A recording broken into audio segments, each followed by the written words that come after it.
everybody. Welcome to another episode of Brunch. Ooh, the neighbors just got home and I'm gonna annoy them because I'm very, very loud. Sorry. So today we are going to be talking to our first international guest, which is going to be so much fun. Queensland Shakespeare Ensemble is going to be coming to us from Australia, which is amazing. I feel very fancy and cool. But before we get into that, I love food, so we are going to be making a merchant of Venison. I love my little meatball sandwiches. They are spectacular. Also, I'm feeling kind of like I have to squat. Excuse me while I move my tripod. Everything's always a work in process, but thank you so much for hanging out. Great. Oh yay, now I don't have to do the sorority squat to fit into the frame. All right. I love food. We are getting into this merchant of venison real fast. Again, I love my meatball sandwiches, so I have this a lot. I actually usually have a like trove of meatballs of all kinds of meats in my freezer, and I just pop them out and do all of this stuff at later points just so I can just have them.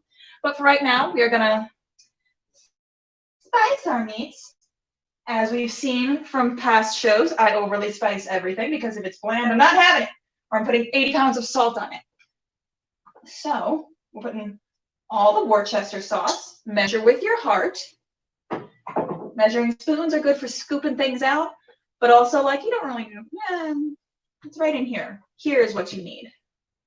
We've got some seasoned salt, Crasdale brand. By the way, Crasdale brand, has anyone seen this online where Crasdale brand is actually like better or like at the same FDA standards as all of the other foods that it's sold and like made in the same like plants and stuff? I'm super about it. I love my Crasdale brands. And then we're gonna have a garlic powder, because I like to ward off vampires when I eat my food. And then just some pepper. Some pepper for some love. If the garlic doesn't send the vampires away, you sneeze them out. I just mix with my hands. I washed them, don't worry. Mix with my hands. I'm gonna turn our little hot plate on over here. Fun fact, we had someone from the apartment management office come over and look at my broken oven/stove unit. And that was great because they actually said that they were going to replace it. That's wonderful. Don't know when that's going to be. Hopefully before October, because I have this super cute skull-shaped cake pans that I want to really make some like pepperoni rolls with. But maybe I'm going to have to just be in someone else's home for that. Who knows? Who knows? Oh, the beauty of live theater. All right. So I'm going to make these into some tiny meatballs. Because while I do love a good, big, hearty meatball, these are multiples going onto a sandwich. Ooh, these are wet from the Worcester sauce, which I enjoy. All right. Well, little baby meatball, nothing crazy. Throw that on there. Hear that sizzle? For those of you who aren't aware, because I haven't told any of you this on the stream yet, by the way, in October, we are actually going to be hosting an evening show on the same day as we're hosting Bar Brunch called Cookbook of the Dead. And it's not going to be just me either. I am going to have a ton of fun guests on, all cooking their super fun Halloween foods, because for a lot of people, you haven't had a Halloween at home, at least in a while. You'd go out, you'd go to bars, restaurants, all of that fun stuff. You'd go trick-or-treating and just eat a shit ton of candy.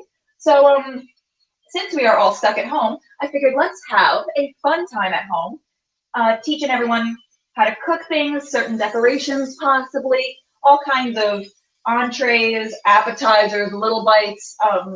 I'm making a cocktail because I love my cocktails. So that's going to be October 18th at 6 p.m. I have about 6 other guests. We have Karen from One Family, One Menu. We have Amanda Castro who does my movie segment nights with me and is going to be doing the Halloween movie review on the same channel. Peyton and Denise from my Chemical X group, which they are a delight and I love working with them. Saturday Lawson of Punchline Loading and also Chemical X and also my lime company. Am I forgetting people? I probably am because there's a long list. My tech is telling me something. You can just yell. What's happening? Cooking with Catherine. Cooking with Catherine. Yes. There we go. Cooking with Catherine is also going to be on. I can't hear whispers over the sizzle of my pan is what's happening.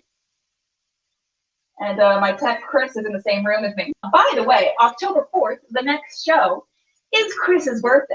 So you may have to stay tuned for that because, surprise, Chris, we may have some surprises for you going on if things come in the mail on time. Oh, I can tell these are going to be good because they're like drippy wet. I have enough for like 2 more meatballs. One biggish one, one little baby one. See, the guests we're going to be talking to today from the Queensland Shakespeare Ensemble. That's Rob. They've actually been going for 19 years strong, which is really great, really, really fun. We love an older, established group. And they actually are coming to us with a radio play of their production of Macbeth. I'm gonna wash my hands because while I do love Worcester sauce, I don't love getting it on everything. Just a little rinse. I'm gonna wash better once I'm done fully handling food. I'm handling the same food over and over again. I just want to get that zhuzh off. Okay. My tongs. Tongs. Okay. That was. Ooh. All right. We're cooking, yes. On a non-cooking related note, by the way, you know something I've gotten really into recently? The Great British Throwdown, which is a pottery show, actually, where it's like amateur potters, and they are competing to become the next top potter, and they're all working with like clay, porcelain. They make like raki and stuff. They do a bunch of really fun stuff. They only have 3 seasons of it out right now, but our lovely tech, Chris and I, we binge it so hard because, but you know how like when Bob Ross makes something and you're like, well, you just messed that up real hard. And then like 3 steps later, you're like, this is the most beautiful thing I've ever seen. Why did I think you messed up? That's that show, only with clay sculptures and pots and nesting dolls and chandeliers. It's a whole process. All right. So I rambled long enough at y'all. Look at top potter, yay! Yeah. Oh my god, I would love to do like an amateur top potter, or people who've like never done pottery before trying to make stuff. But yeah, look at my meatballs. Look at my little smiling face of meatballs. It's me. Okay. Oh no, my eye. Okay. You're gonna go back here for a second. So let's get y'all off of the cooking area. And actually, my hot plate is turned off, but it's still warm. So, oh, I didn't take my Parmesan out. Hello. I'm just gonna try and stay on camera. And hello. Follow the hand. Follow the hand. The hand is right there. Yeah, I got it. I just knocked something out of it. All right. Well, all right. Shake up my grated cheese. We're gonna have 2 different kinds of cheeses on this. We're gonna have pizza sauce and ooh yeah. We're all smiling here all today. So we're gonna have our pizza sauce. And you can use any sauce you want to with this. I usually use pizza sauce because I love pizza, and that's 90% of what I eat because I'm like 12. All right. Oh, I think, you know what? No, I'm gonna, I'm gonna overly sauce this. I'm gonna make this real hard for me to eat. I am gonna bring a knife and fork over with me when I eat this, so that way it's not saucing all over my life. And I'm not a fully saucy lunch. All right. And we are done with this jar of sauce. Okay. So what I always do for this, and again, y'all can do whatever you want. I, on the bottom, put Parmesan, Some Parmesan on the bottom. Feeling saucy. Ah! All right. Parmesan on the bottom, like so, right there. Just some on top. And then I take my meatballs, which are, someday we're gonna have smell-o-vision, and y'all are gonna be so jealous of the food that I eat on the show. All right. My little meatballs. My little meatballs. They're so cute and tiny, and the meatballs. I love my meatballs. I have not tried Beyond Meat yet, and I've wanted to for a while, actually. Because it's either going to be a game changer or like, I don't know. I don't know what it tastes like. I have one lone meatball that does not fit onto my sandwich, so I'm just going to have it off to the side because I don't want to waste it. But yeah, this bun, and it's just like a bun that I get at the grocery store because they sell them in like a pack of a bajillion. But 1, 2, 3, 4, 5, 6, 7 tiny meatballs, and then this little eighth one on the side here, just chilling out. Fun time. So then I put my shredded mozzarella on top. I'm gonna put a lot on top because I'm already bringing a knife and fork over with me, so you know. That's fine. So much shredded mozzarella. Oh, do we clog it? All right. So you're there. You're cute. You're fun. Now again, because I don't have an oven, so I can't like broil anything. And this is the ungodly amount of cheese that I've put on here. Slap that on the floor. That is a monster. All right, so here is the sandwich. What I'm gonna do is pop it in my little off-screen microwave right now because that's how the camera is set up. And it's gonna get all melty and cute. And but yeah, give me a few seconds to do that, and then we're gonna ramble a little bit while I'm making that happen. Do. It's only gonna be 1 minute. So speaking of pottery, I from Paint and Plaster recently got this little paint your own skull. It's so cute, and I'm gonna start putting stuff in here that I need for the show. I painted this myself, by the way, because I'm an artist.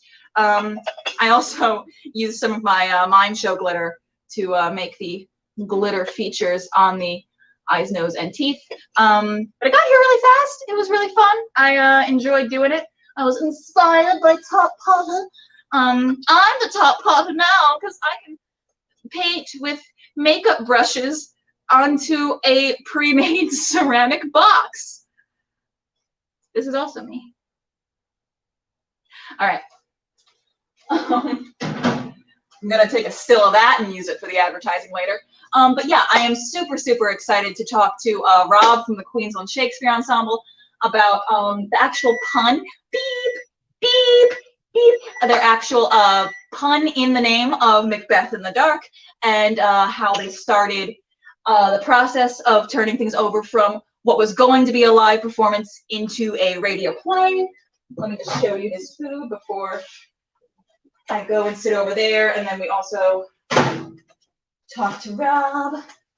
Look, oh, she's so pretty. This is America's Next Top Potter right here, and America's Next Top Model, and Miss Universe. She's gorgeous. All right, so we're gonna play a little excerpt of Macbeth in the Dark for you, with a little video of their logo made by our tech, Chris, because again, it's her birthday and y'all better be real nice to her. And then we're gonna get into our little interview process. Enjoy.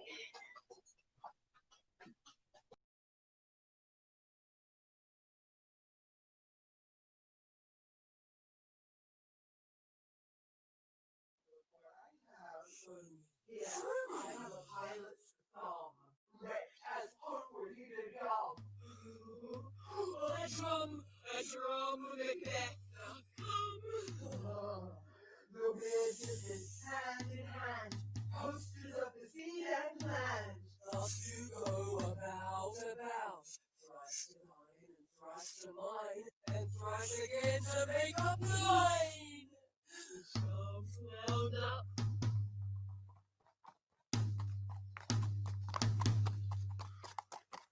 So foul and fair a day I have not seen. forest called to forest. What are these? So withered and so wild in their attire that look not like the inhabitants of the earth, and yet are on it. Live you? Or are you aught that man may question? You seem to understand me, by each at once her chappy finger laying upon her skinny lips. You should be women, and yet your beards forbid me to interpret that you are so. Speak, if you can. What are you? Oh, hail, Macbeth. Hail to thee, Thane of Land. Oh, hail, Macbeth. Hail to thee, Thane of Cornwall. Oh, hail, Macbeth. Thou shalt be king hereafter. Good sir, why do you start and seem to fear things that do sound so fair?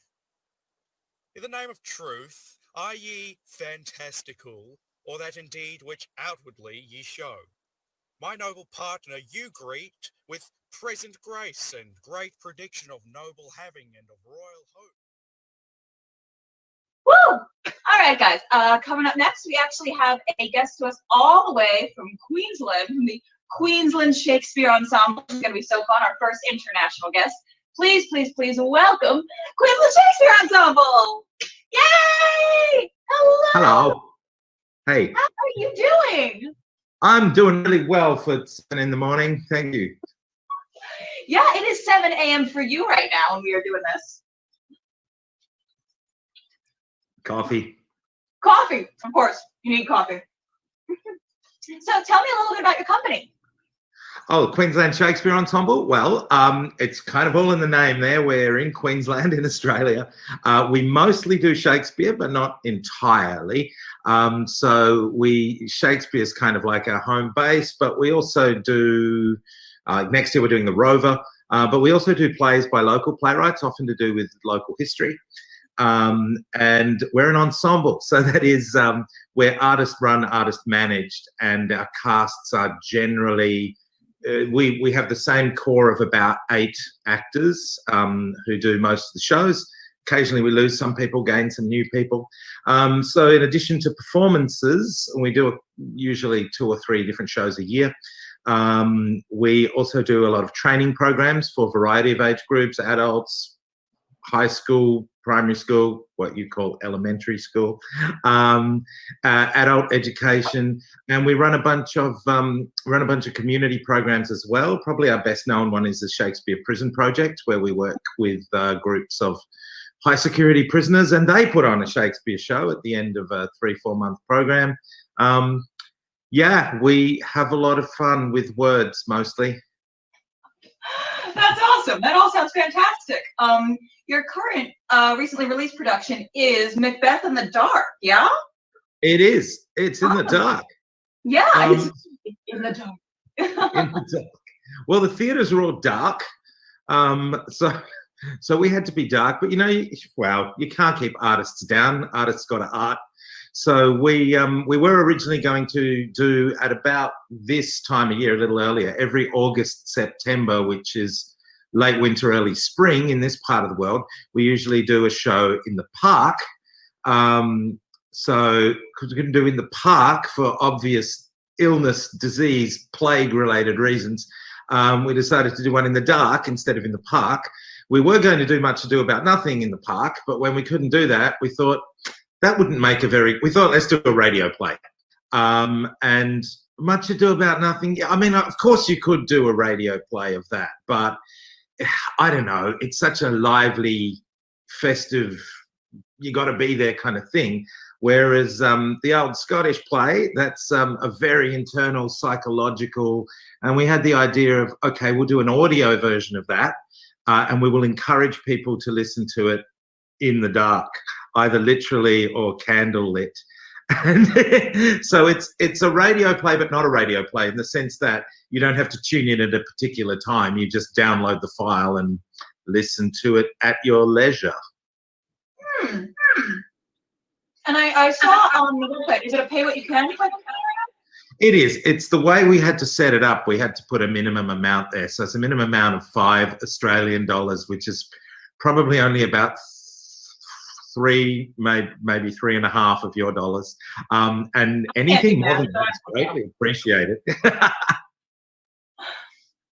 But yeah, definitely. I do love that you, of course, are having your company get paid throughout this and all that stuff, because I'm sure it took some manpower to get into it. But I also appreciate that you are understanding that it's a pandemic and nobody has money right now. So That's right. That's right. And of course, I mean, we try and make all our shows accessible. So, for example, when we do one of our big shows, we've been charging like full price is something like 30 or 35 Australian dollars, which again is, you know, around the 20, 25 US dollars. Not that you can use US dollars to see a live show in Australia, but and that's coming in at about half the price of a lot of the big commercial companies. So we're not as well resourced as them, but it's really important to us. I mean, a lot of our other programs, outreach programs, ways to get non-traditional audiences into the theatre. And, you know, the most important means of getting non-traditional audiences to see theatre is to not make it so expensive that they can't afford to.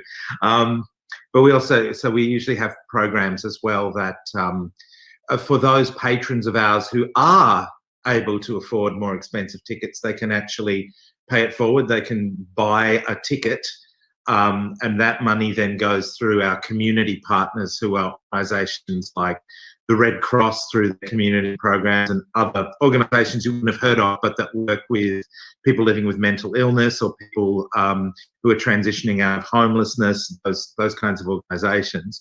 And they will then distribute those tickets to their community. So with the radio play, obviously we've set it up to make it as cheap as possible. And of course, audio is a fairly saturated saturated medium at the moment. There are lots of podcasts and things that you can do absolutely for free. We could not afford to do this for free because it is a production. You know, there's a lot of sound production, music, all that sort of stuff that goes in it, and the work of the artists themselves.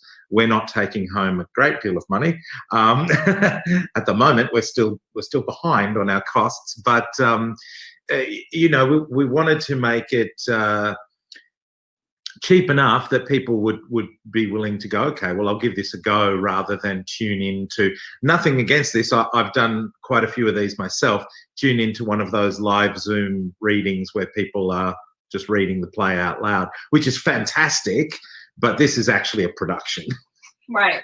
There is a difference. Even back when we were in the real world and there wasn't a play, there was always a difference between just like staged reading versus a production. So absolutely. Yeah. So I know you mentioned a little earlier you were going to do Much Ado About Nothing, and then that didn't work in the adaptation that you were going for. So how did you not only figure that out, but then also come to choose Macbeth? Right. Well, the idea of Macbeth in the Dark actually goes back with our company many years. The original idea for it was to do a live stage production of Macbeth in an indoor theatre, which is, we usually work outdoors with our big Shakespeares. But so originally it was going to be a live stage production, but one that began in very low lighting and got darker and darker and darker as the play went on. And the actors would also be popping up in the audience and around the audience. So it was very much focused on the sound, even though there would have been visuals and probably smoke machines, who knows? Of course, smoke machines. But so it was a quick shift, you know, from, hey, maybe we should put that idea into practice. I mean, of course, Shakespeare is always a lot about the sound and about the words, but typically you also have the visuals. You have the visual and the language. Whereas for this one, we have to rely absolutely 100% on just the oral, the auditory. So that's very interesting. We had another production, or we're going to another production on, that is iPhone Macbeth, which is all just straight headshot visuals. So I definitely am very interested in listening to yours as soon as I possibly can. So that way I can just see the difference between like an all audio version versus basically an all visual version.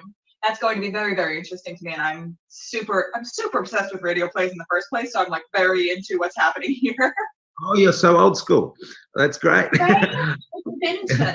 I just think they're really fun. I think it's a very different concept that you don't see a whole lot of these days. While there is like podcasts and stuff, radio plays are their own specific art form, and I always think that they're really cool.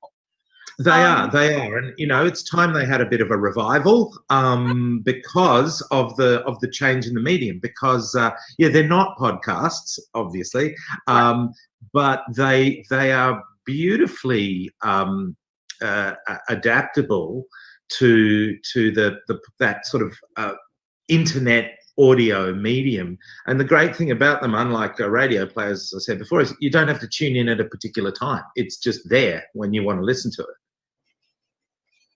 That's really great. So while you were adapting this into a purely audio production, which isn't that hard because Shakespeare is, as you said, all words, was there anything that you found that worked actually a lot better in your production than you've ever seen in a previous Macbeth? Oh gosh, well, a lot of the supernatural stuff, and that was one of the reasons for choosing this play, right? So you've got, you know, when there are ghosts or the floating dagger, in a live production, you've got the choice of what are you going to do with that. So are we going to have it all be in the character's mind? So you've got this person like, you know, staring at thin air, or are you going to do some kind of special effect?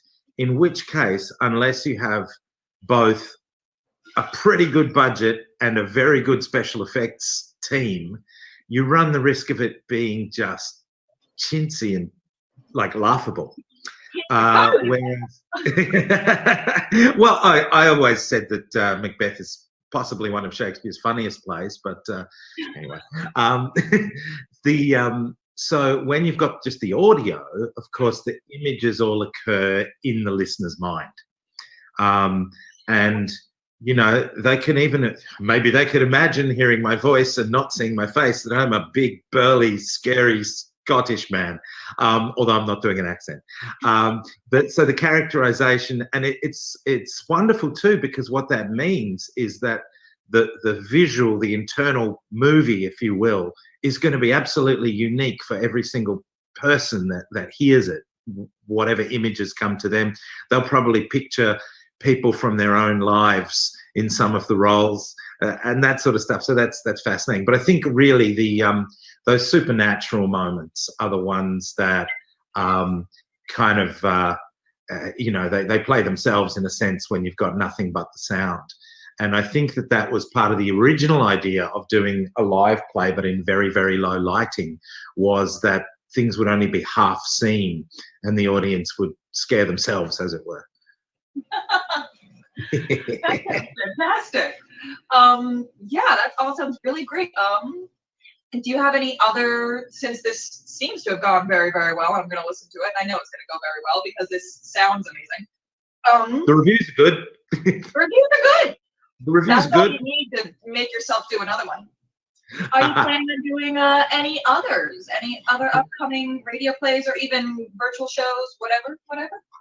We are currently planning our season for next year, which will, I mean, I am knocking on wood as we speak, unless there is a sudden bad downturn, we should be, I mean, there's live theatre happening already here in Australia. There's some distancing.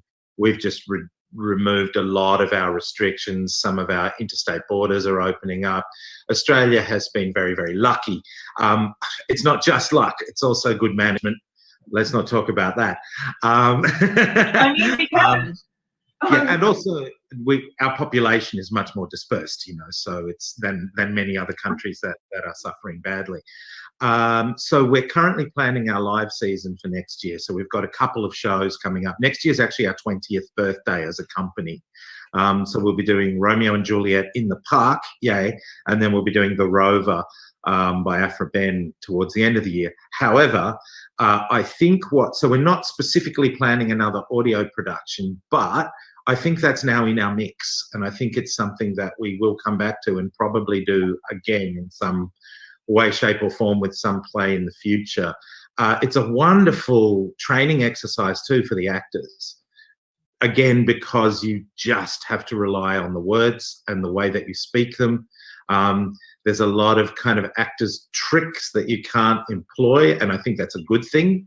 And I fully expect that specificity that we had to have in doing the audio version is going to then show itself in our live stage productions as well, and we are going to continue to get even better.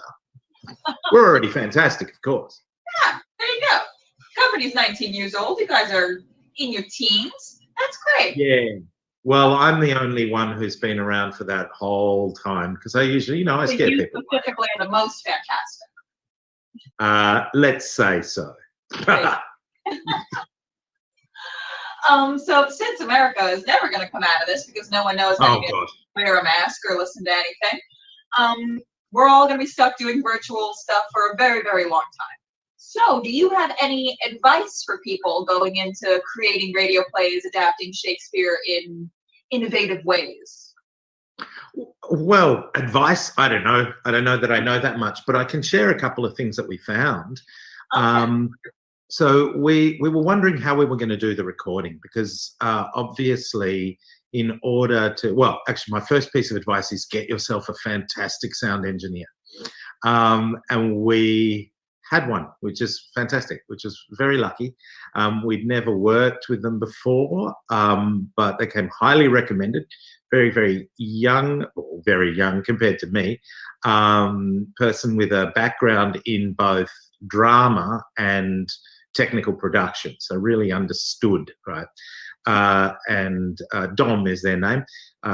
Dom just was fantastic, very patient and really good at what they did.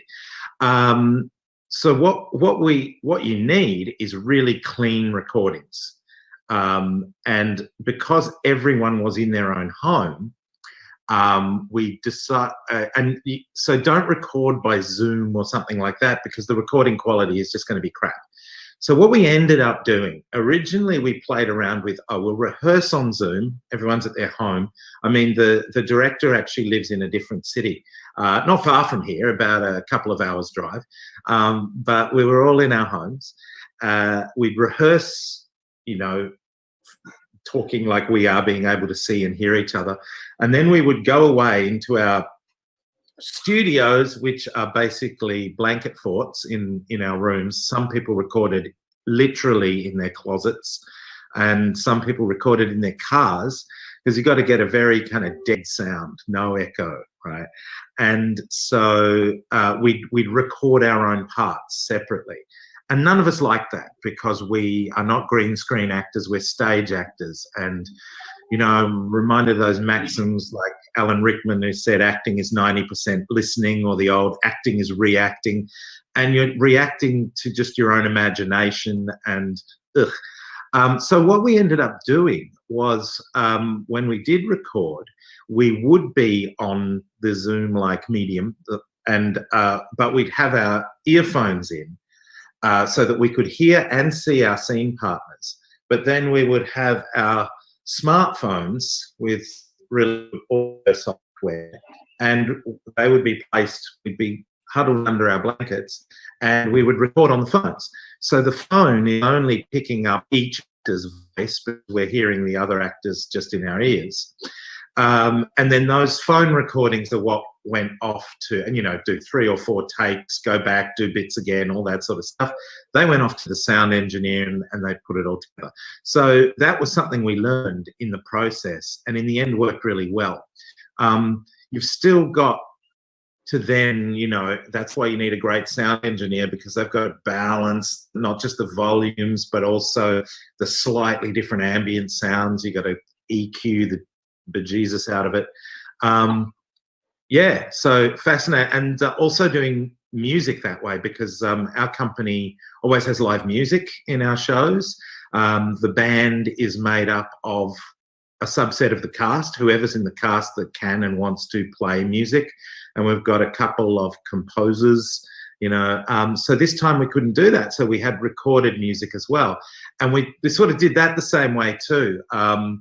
Someone would write the music, record a demo, send it round. Each of us would record our parts, and then I would garage band it all together and so forth.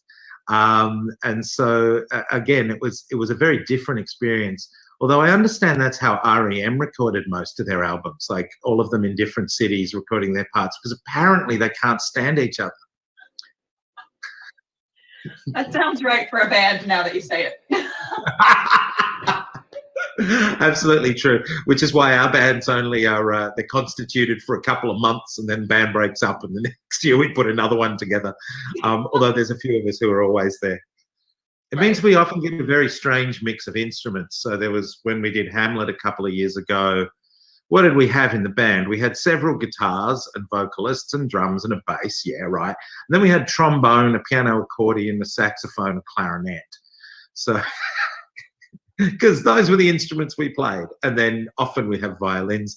For Macbeth in the Dark, we basically had violins, or a violin, a cello, a clarinet, a tin whistle, a hulusi, a Chinese flute, which sounds a bit like a bagpipe, but not quite, especially when you attack it with some distortion and stuff, and distorted voices to the point where you can't recognize them as voices anymore. So that was a very unusual band, and that capitalized on the digital medium because we distorted the crap out of all the sounds.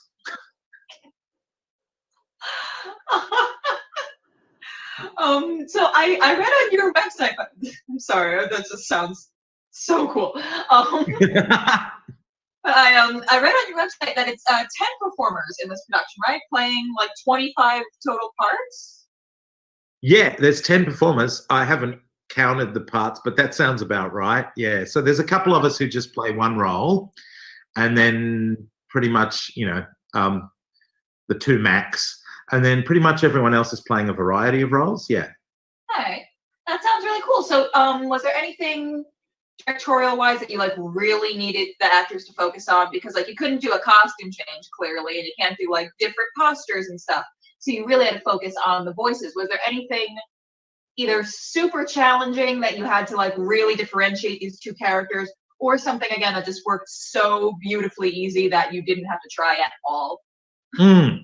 Probably more of the former. A couple of the actors have super distinctive voices, again, I mentioned him before. If you think of someone like Alan Rickman, bless his soul, you always know it's Alan Rickman. There's no one in the world that sounds like that except him, So a couple of our actors have super distinctive voices, and it's we decided early on not to do accents, right? To just use our natural accents. So it wasn't oh, now I'm going to talk like this and everyone will think I'm a completely different character. No. Get out of my swamp donkey. You don't need to do that. So what we did do, though, is we played with ideas like age. So a lot of people had a very young character and old character, so they would use a different part of their voice. And then that was assisted, because it was recorded digital, assisted with a little push by the sound engineer, just bring out the high or the low notes, but not to the point where it stopped sounding like their voice. The witches, as you'll hear, now their voices are distorted beyond the point where it sounds like a normal human voice. I think you can still understand everything they're saying, and that was it. They had to be crystal clear so that any kind of then sound engineering didn't take away from that clarity. But again, that was a really interesting exercise for the actors to explore different rhythms of speaking, different paces, and different parts of their vocal range. So it was both challenging and I think worked really well. Yeah, that Fingers sounds like crossed. honestly every actor should try and do a radio play at some point because that Oh, really is absolutely. like a good exercise. Absolutely. It's such good extension, I think. Absolutely fantastic. I have a lot of respect now for voice artists. I mean, I did before, don't get me wrong. And the great thing was that our director, I mean, she's very, very experienced. She's been a professional actor for, I'm going to give away her age, at least 40 years, a professional director for probably just as long, and a voiceover artist. So she does a lot of voice work. She does audio books. She does, all that sort of voice work. So although she'd never directed a radio play before, she has directed and has lots of experience in the voice world. So we were really lucky to get her on board. Awesome. Before I let you go, I'm going to ask the question that I ask every single guest on the show. What is your Shakespeare horror story? We've all done so many Shakespeare shows and something always has to go catastrophically wrong. One of my favorite stories that I always tell is in a production of Taming of the Shrew one time. It had a BDSM theme. One time I was literally tied to a wall. This happened during intermission, so I had to wait there until it was my scene because the wall turned around to like reveal me. And I was there for so long, every single performance, that my hands were fully blue, and I needed help getting in and out of like my next 5 costumes after that. So that's one of mine. Gosh, okay. So my first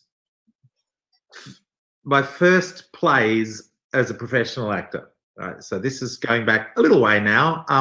Not that long ago, about 23 years. Actually, it comes back to the Scottish play because I'm not a superstitious person. How many stories begin that way?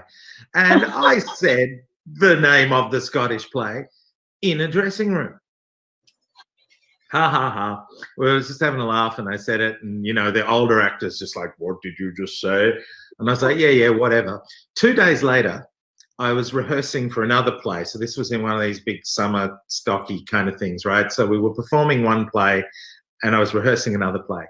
And the other play I was rehearsing was Twelfth Night, and I was playing Antonio and as a pirate, sort of as a pirate. And I was going to make this entrance. It was an outdoor theatre and there was a hill sort of behind the stage, backstage, upstage. I was going to make this entrance swinging on a rope. Swinging on a rope with my cutlass in my hand and land on the stage. Ta-da. So they just set up the rope and I was very excited to try it. And I swung on the rope, and because of from the hill to the stage, just the length of the rope wasn't right. I managed to get my legs up high enough. So imagine, a 200-pound weight, that's me, swinging with full force on this big long rope. And I crashed into the stage with my foot, the top of my foot hit the stage. And I was very lucky that I was wearing boots that came up above my ankles, because otherwise I would have ripped every ligament that attached my foot to my leg. Instead, my leg just broke at the top of the boot. So I broke my leg, and I was joking. So I said, oh, well, somebody said to me, break a leg, and I thought it was an instruction. But yeah, so I ended up, I couldn't do the first play that I was in because there was a lot of running and sword fights. So luckily I had an understudy for that one. But I still did Twelfth Night. I still played Antonio as a one-legged pirate. It was perfect. You gotta adapt. That's great. Oh my God, that sounds, oh wow. That must have been horrifying at the time, but now it's a very good story. Yeah. Oh, at the time, I thought I'd just twisted my ankle. I went, I'm just going to sit down for a while. I refused to go to the ER, but by the end of the day, I still wasn't able to stand. And so I went, all right, take me to the ER.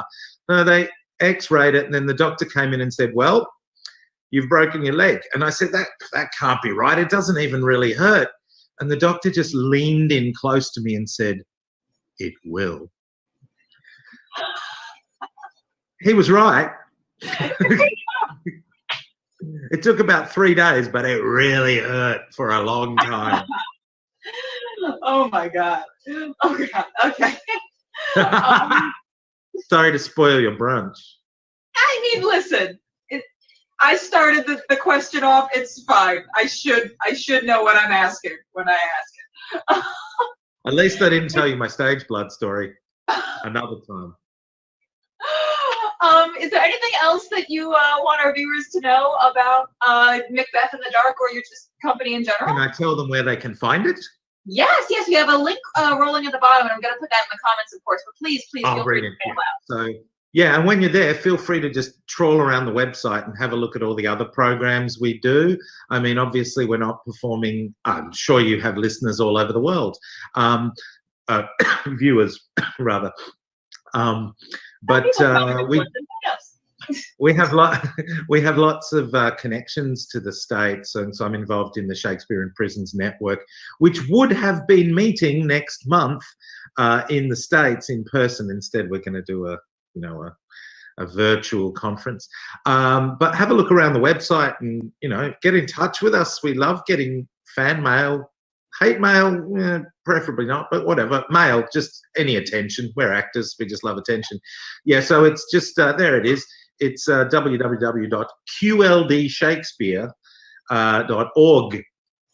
And from there, there's a link. You can go to the, download the audio, and there's also a PDF program that you can download so you can read what the director has to say and see all our pretty pictures. Although you might just want to listen to it and imagine your friends and enemies in the roles.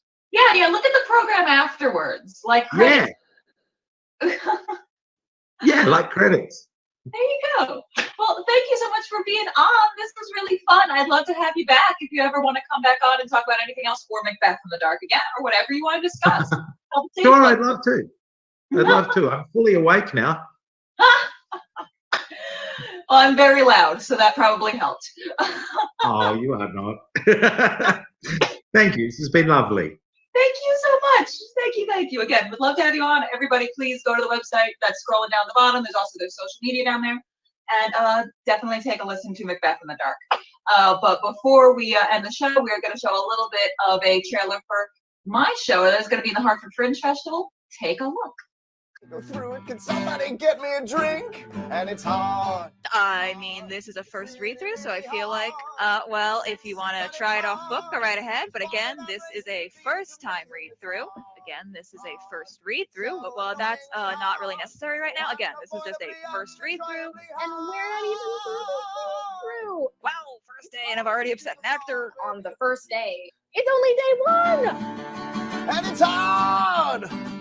It's hard! Okay, again, this rehearsal is just a first read-through with the main cast.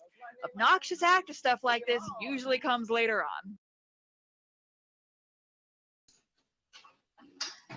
That was okay. That was such a fun time with Rob. We were on such a roll that I didn't get to talk about some of the other comments that have been coming up. But you guys are in luck because we need punny Shakespeare food in our lives. Yes, we do all the time. But yes, there was a comment about iPhone Macbeth. Good news! Yes, iPhone Macbeth is going to be on our show next Sunday. Gorilla Rep Theater with their iPhone Macbeth. I've seen it already because I'm special and wonderful, but it is a very, very fun show. If you want to watch the show, they're going to talk about how you can access it, all of that fun stuff. If you can't watch the show when it's live, the link will stay up forever, so you can rewatch later, pause, go back, whatever you want to do. And on top of that, if you just can't see the show and you just want the direct information, you can just reach out to me. I will hook you up with the right people. Also, another little plug, that commercial you just saw was for a show that I wrote and acted in and directed, and it was so great and fun. It originally premiered at the 2020 So Many Shakespeare Festival, which I curate and ran this year. And it's going to be revived at the 2020 Hartford Fringe Festival. So that's great. I feel like my camera got knocked from when I was talking to Rob. Yeah, things, you can see more of the door. Okay, anyway. I'm Your Hamlet is a production based on the very first read-through of a attempted Zoom Hamlet and every single thing that goes wrong in the process of day one of rehearsal. And that's going to run the entire month, October 9th through November 9th. You can get your information and tickets at the little link that's scrolling down at the bottom. Also, one final thing I want to say before we go. Braving the Bard. They have been on our show before. They were talking about their Midsummer Night's Dream and Taming of the Shrew releases. Yesterday, they had their Drunk Hamlet fundraiser, and they raised over $700 for their company, which was really great. The show was hilarious, and they deserved that money because they earned it, and they earn it every single time they release free content for people to listen to, and they're spectacular.